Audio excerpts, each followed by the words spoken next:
1930s. Guam in the twilight of peace. A languorous island where native Chamorros pursue their placid, age-old ways. This is United States territory in the far Pacific, heritage of the 1898 war with Spain. Half-forgotten stepchild among America's overseas possessions.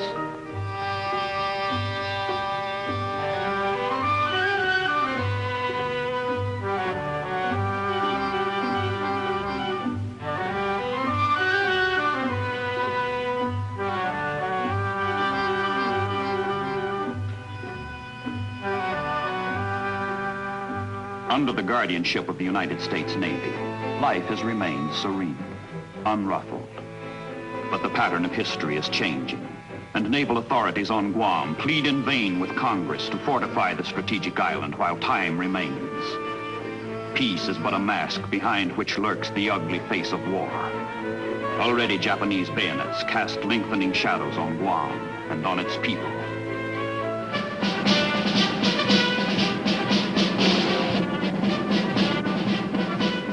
American garrison on Guam. Only a few hundred Marines. A fact duly noted 1,600 miles to the north in Tokyo, where the warlords of Japan convene to plot the means by which they will hammer out the greater East Asia co-prosperity sphere to the greater glory of the emperor. The geographic names which the militarists weigh in their deliberations are heavy with coming history. Pearl Harbor and the Philippines, Borneo and Hong Kong, Malaya and Singapore. But there is another, lesser-known name to be integrated into the plan, and that name is Guam. Guam, the American pillbox without guns in the Marianas.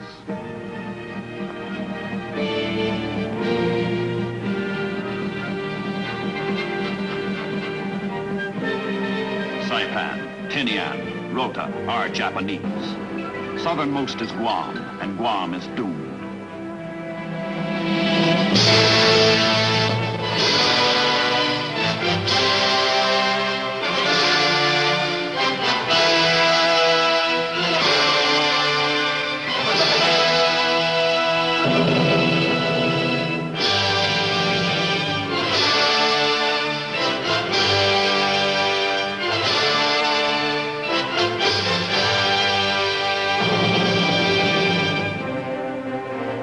On the entire island, there is no defensive weapon larger than a .30 caliber machine gun. The hopelessly outnumbered Marines face 5,000 fully equipped Japanese landing troops.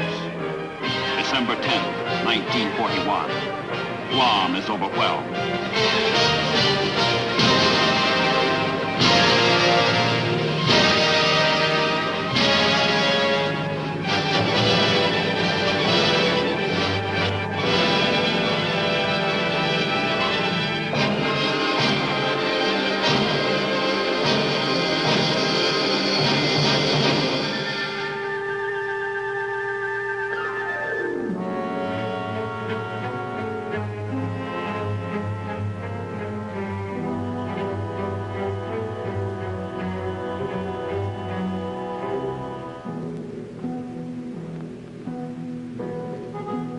Guam is now Japanese.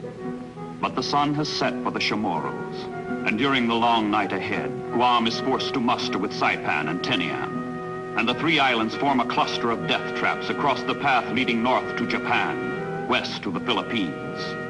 With every passing month of occupation, the Japanese impose increasingly harsh restrictions on Guam and its people, using every device of pressure and propaganda to integrate forever the island into their empire.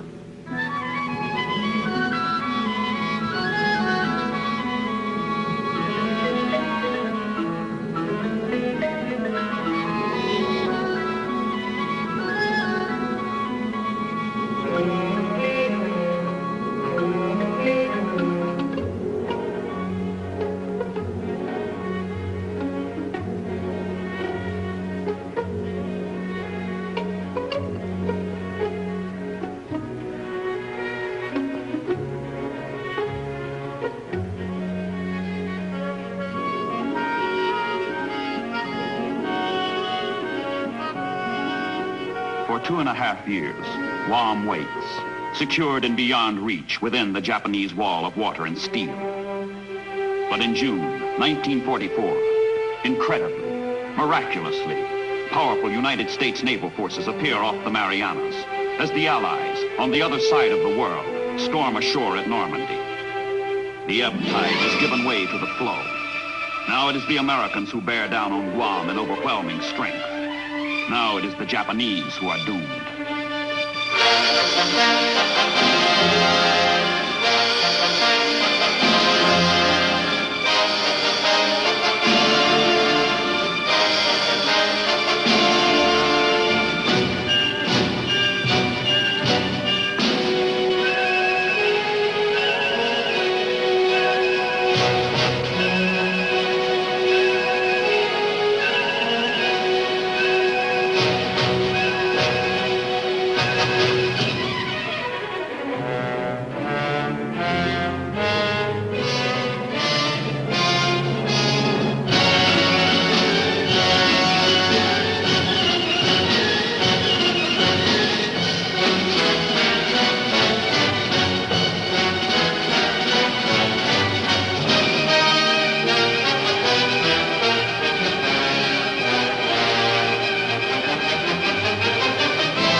Under Admiral Spruance, ships of the United States Fifth Fleet have brought 100,000 troops and 250,000 sailors to the Marianas.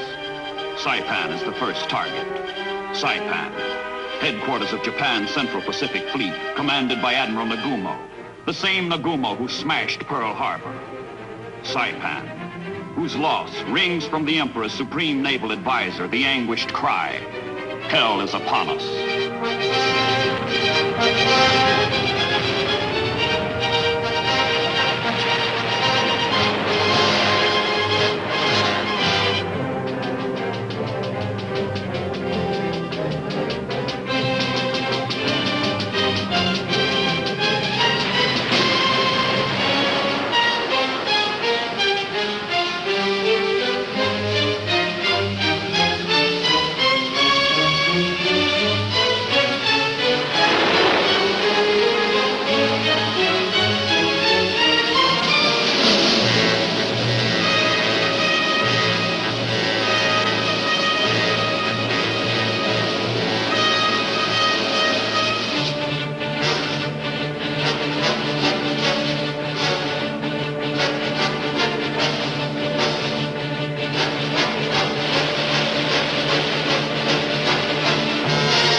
Saipan and on Tinian, on Guam, the assault troops inch forward against suicidal Japanese resistance.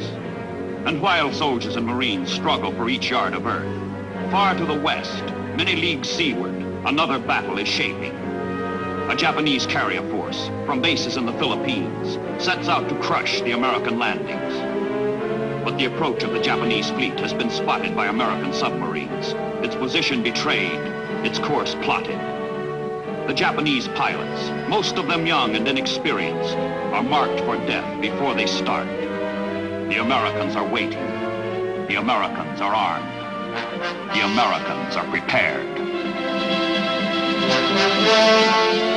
American carrier planes are brilliantly deployed to meet the oncoming Japanese. The ensuing battle is a slaughter, a rout, a turkey shoot.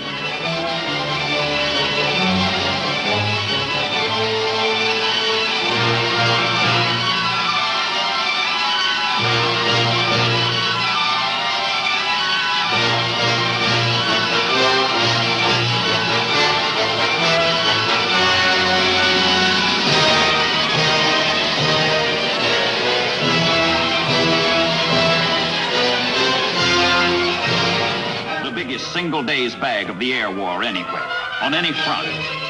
400 Japanese planes butchered for a loss of 26 Americans. 3 carriers, 2 tankers are also sunk. The back of Japanese naval aviation is permanently broken in the Battle of the Philippine Sea.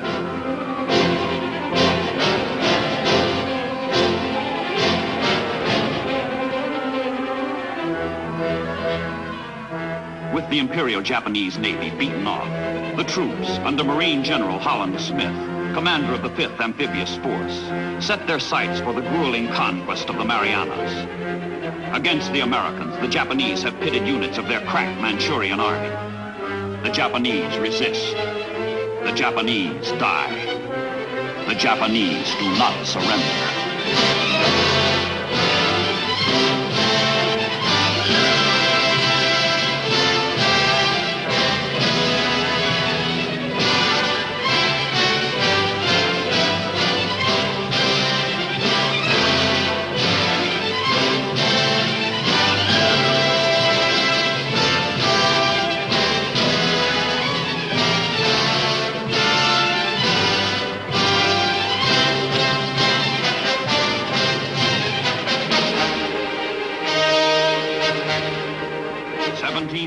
Japanese fall in the battle for Guam. Last-ditch defenders are blasted from caves or commit suicide by leaping to death.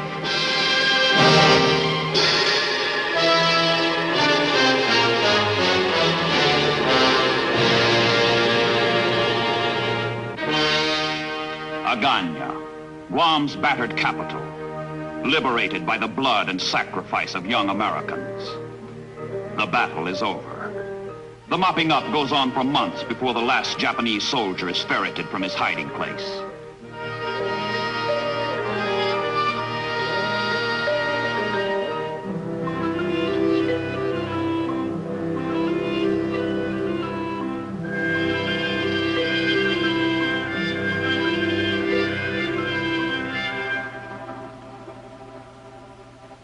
And the people of Guam, the Chamorros, down from the hills they come. Out of Japanese concentration camps they come. The weary and the frightened, the sick and the feeble. All are welcomed and helped by the American soldier, who cheerfully abandons the savagery of battle for what is truly in his heart, in his nature. Sympathy, kindness, compassion.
ordeal of survival is over.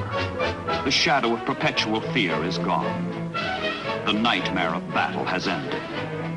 Peace has come again to Guam, to the Marianas, and arising from the ashes, new life.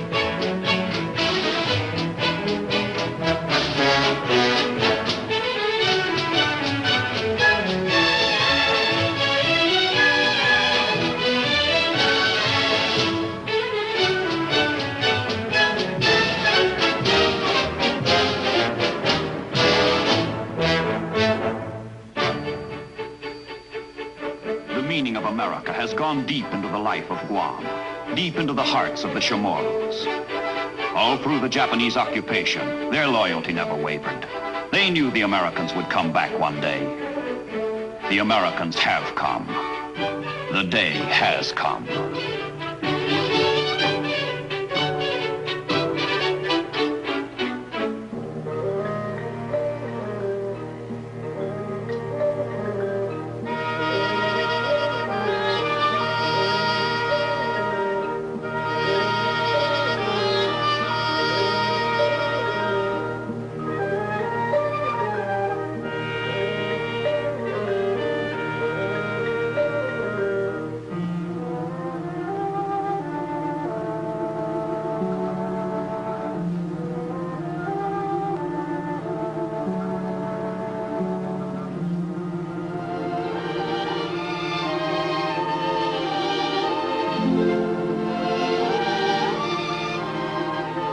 And Guam, in its gratitude, does not forget.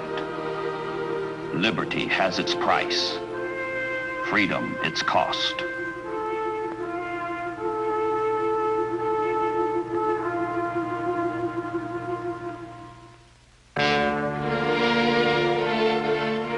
But the work of war must still be done on Guam. Deep inside the boundaries of the Japanese Empire, 1,000 miles forward from the last conquered base at Eniwetok, naval construction battalions, the Seabees, with Marine and Army engineers, take over from those whose job it was to destroy. Destruction gives way to construction, as fruits of American industry and the know-how of her men transform tropical Guam into a generator for victory in the Pacific.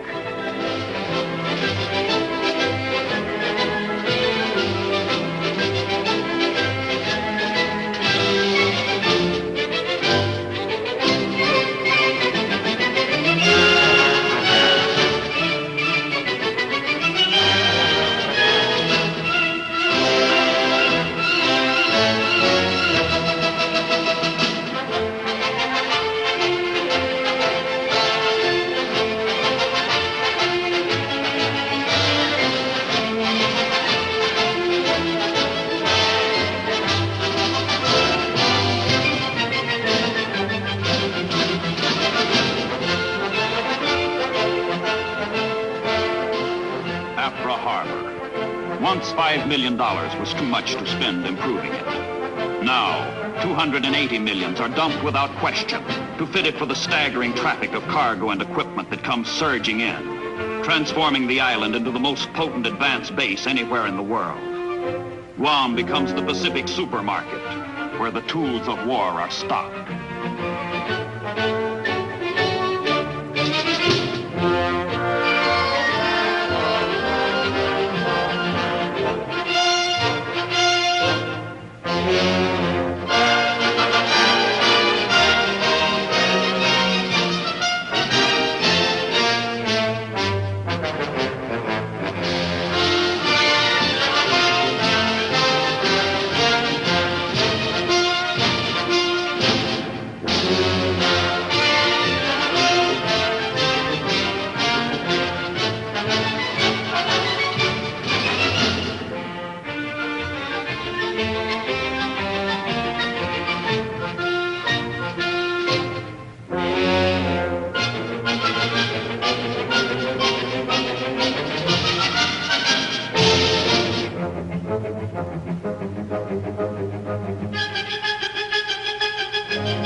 naval strategy for the final phase of war in the Far East. Pearl Harbor, the traditional headquarters of the United States Pacific Fleet, is now a remote rear area. But Nimitz's new base is equidistant from two major Allied objectives. Tokyo, 1,600 miles north. Manila, 1,500 miles west. Everything needed to conquer the one and liberate the other has been furnished in abundance, and overabundance, and superabundance by workers in factories 10,000 miles back across the vast reaches of the Pacific in continental United States. But here it all is. Detroit is here, and Birmingham is here. Pittsburgh is here, and so is Seattle. The wealth of American skill and American labor is stored and stacked and ready here on Guam, here in the Marianas.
Bases for operations against Japanese sea communications and for long-range air attacks against Japan itself. That is what Nimitz's strategic directive called for in the Marianas.